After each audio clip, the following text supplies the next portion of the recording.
Hoy vamos a viajar al origen de casi todo lo que damos por sentado en nuestro mundo.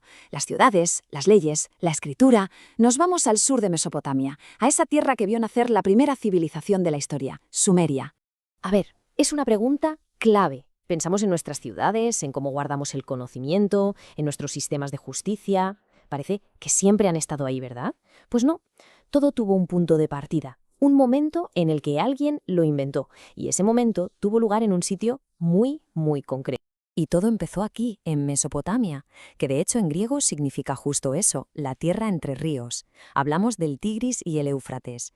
Pero ojo, que nadie se imagine un paraíso. El nacimiento de la civilización no fue en un jardín, sino todo lo contrario. Fue la respuesta a un desafío medioambiental tremendo. Para que nos hagamos una idea, pensemos en la diferencia. El Nilo en Egipto era como un reloj. Sus crecidas eran predecibles, traían vida. En cambio, el Tigris y el Éufrates eran caóticos, violentos, a menudo destructivos.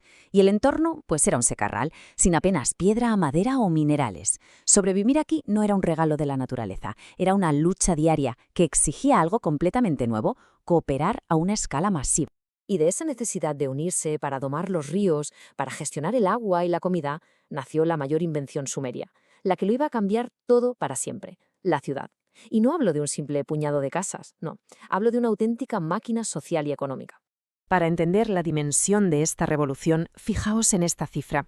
Hacia el año 2900 a.C. se calcula que en la ciudad de Uruk vivían hasta 80.000 personas, una cifra que es sencillamente una locura para cualquier asentamiento anterior. Es que Uruk no fue solo una ciudad, fue la primera metrópolis de la historia. Funcionó como un auténtico imán, absorbiendo a la gente del campo y creando una sociedad súper compleja y estratificada. Y claro, para gestionar toda esta complejidad se necesitaba otra invención fundamental. La escritura. Y mirad qué curioso, porque no nació para escribir poemas o grandes historias, nació como una herramienta súper práctica, para llevar las cuentas del templo. Cuánta cebada entra, cuánta lana sale, pura contabilidad. Pero claro, una vez que tienes una tecnología así, evoluciona que da gusto. Pasó de las cuentas a registrar leyes, luego la historia y al final la literatura, dándole voz por primera vez a los pensamientos de un pueblo. Vale, tenemos a miles de personas viviendo juntas por primera vez. Esto necesita un orden, un sistema que organice no solo la vida en la Tierra, sino también la relación con el universo, con los dioses. Y así fue como los sumerios estructuraron su poder y su fe. Al principio, el poder estaba en el templo. El que mandaba era el el sumo sacerdote que, en teoría, administraba los bienes del dios de la ciudad. Pero ¿qué pasó?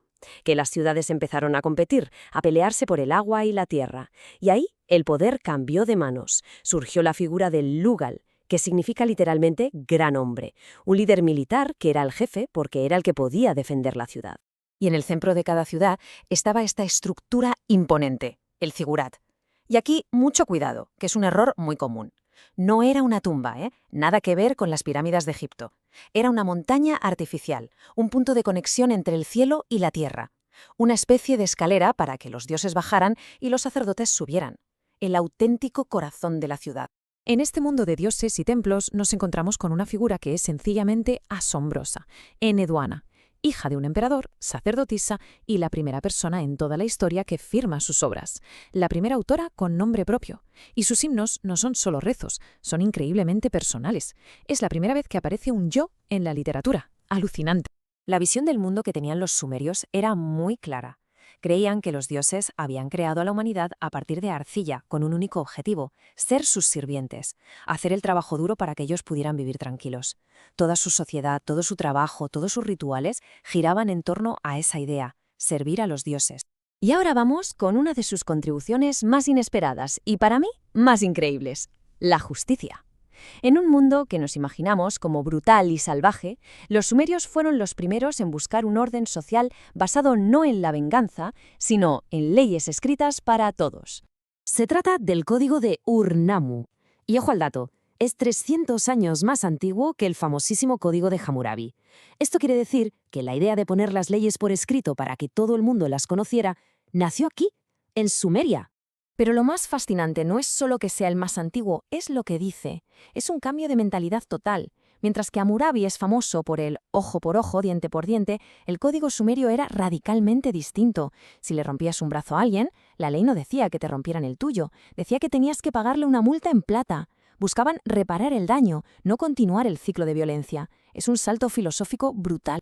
Y esta idea queda clarísima en el prólogo del código. El objetivo de la ley, dicho así, sin tapujos, era proteger a los vulnerables, viudas, huérfanos, para que los poderosos no pudieran abusar de ellos. Es que es un concepto de justicia social que suena increíblemente moderno. El mundo de los sumerios desapareció hace miles de años, sí, pero su influencia es tan profunda que a menudo ni nos damos cuenta. Muchas de sus ideas e inventos son, literalmente, los cimientos de nuestro día a día. A ver, la rueda. La división de la hora en 60 minutos y del minuto en 60 segundos. El círculo de 360 grados. Las primeras escuelas. El arado que siembra a la vez. E incluso el uso de la cerveza para administrar medicinas. Todo esto es herencia directa de Sumeria. Pero es que no se detuvieron ahí. Su sistema de números, el de base 60, les permitió desarrollar unas matemáticas súper sofisticadas. Crearon tablas de multiplicar, resolvían ecuaciones, y todo eso lo aplicaron a la astronomía para crear calendarios precisos y a la arquitectura para levantar esos zigurats impresionantes. Prácticamente sentaron las bases del pensamiento científico. Entonces, si eran tan brillantes, ¿qué fue lo que pasó? Pues su final es una advertencia muy seria. El mismo sistema de riego que les dio la vida, a la larga, los condenó a muerte. La evaporación constante fue dejando sales en la tierra, envenenándola poco a poco. Como se ve aquí, primero tuvieron que dejar de plantar trigo y pasarse a la cebada, que aguanta más la sal. Pero al final, el suelo se volvió tan salado que ya casi nada crecía. Sus cosechas colapsaron y su civilización se debilitó desde dentro. Y esto nos deja con una reflexión final que da un poco de vértigo. La primera civilización de la historia, la que lo inventó casi todo, se vino abajo en gran parte por un desastre ecológico que ella misma había provocado.